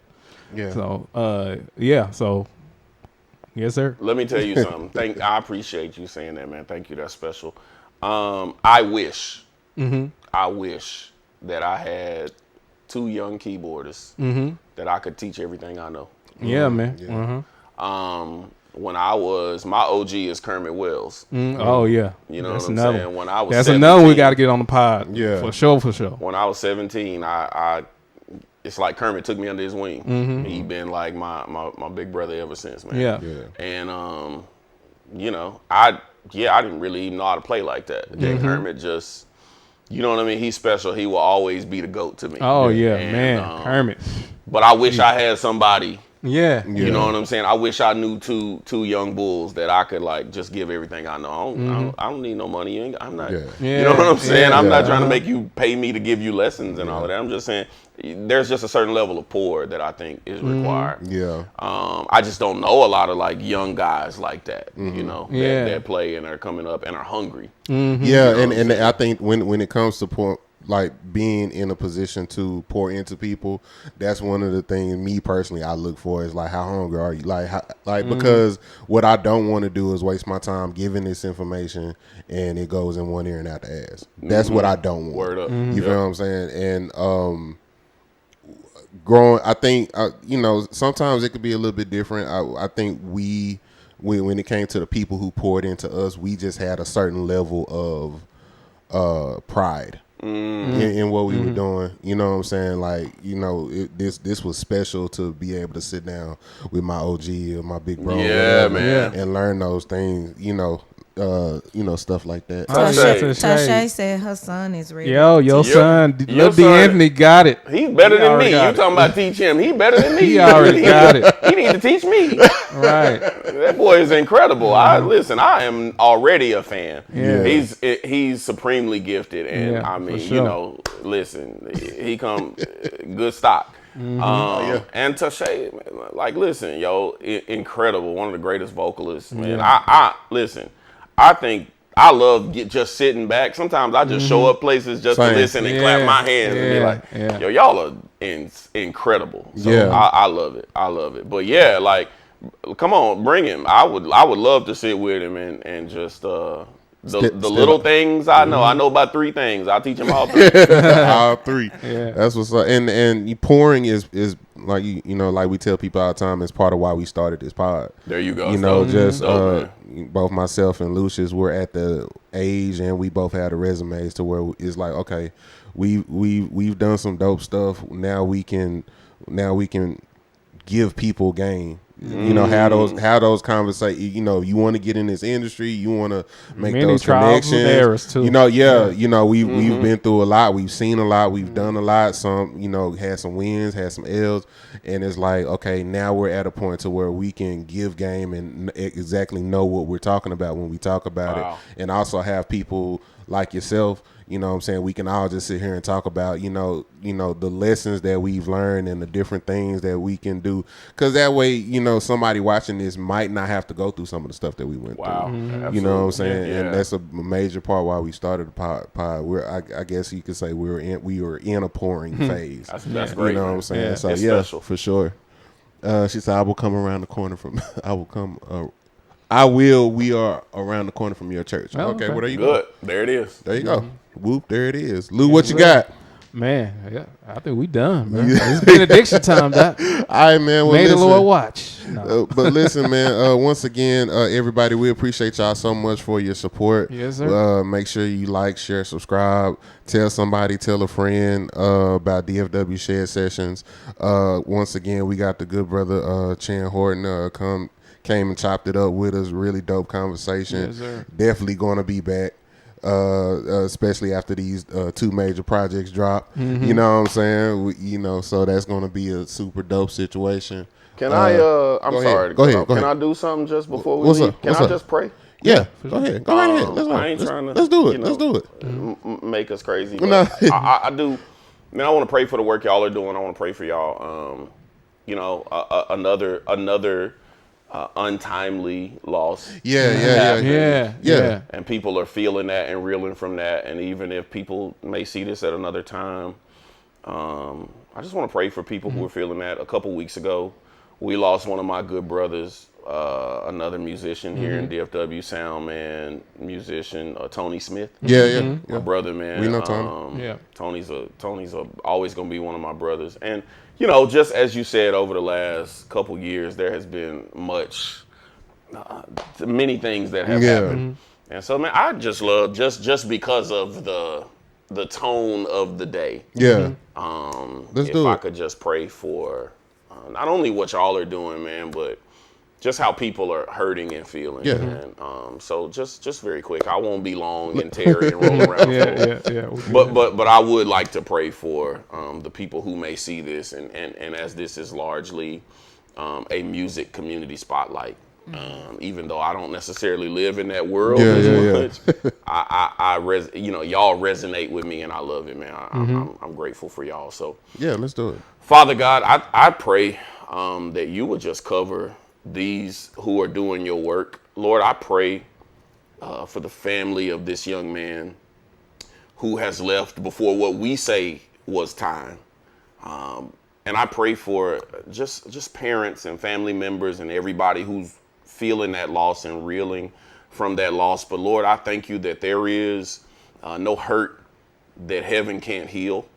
There's no pain that heaven doesn't feel. Thank you that we do not have a high priest who can't be touched with our infirmities. So Father, I pray that with your Holy Spirit, you would cover every person that's hurting in this moment. Lord, I pray for just this podcast, and I pray that you would continue to increase and expand it. Continue to breathe on it and let your hand be up on it as people are inspired and encouraged, and generations are blessed by the legacy of what's happening here. I pray that you just put your hand on and cover every person mentally and emotionally and physically, financially, Lord, in every way that you can, please. In Jesus' name, amen. Amen. Amen. That's really appreciate that. I ended up leaving work early today because of that news. I just could not stop crying. And I was telling Jay, I was like, I just had my boss, she looked at me, she was like, you need to go home. And I was like, okay. And I came here and I started prepping for the podcast, but I was just really emotional. I've had there was a praise break that Jason Nelson did for Every Mountain. It was back from 2024, but I've had that literally on repeat the entire day because that's the only way that I got through it. Wow. Yeah, today was quite. It was very heavy. It was quite somber, somber today. heavy. You know what I'm saying? But you know, my main wish is and hope is that everybody keeps the main thing the main thing. Sure, for sure. And I made a post and I said it earlier.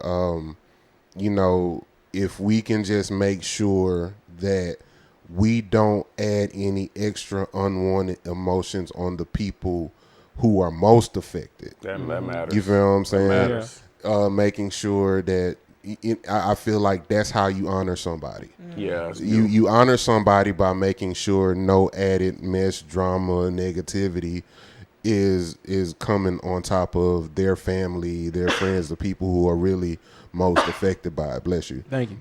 That's how you honor that person, who that fallen soldier. So as long as, you know, us in the DFW community and everybody else around that knew him and worked with him, as long as we keep that the main thing, I think we'll be all right. Yeah. I think we'll be all right. Boy, you I feel like you never mind because you're gonna go in on Yeah, me. I was about to 'cause say you miss your calling. You may need to.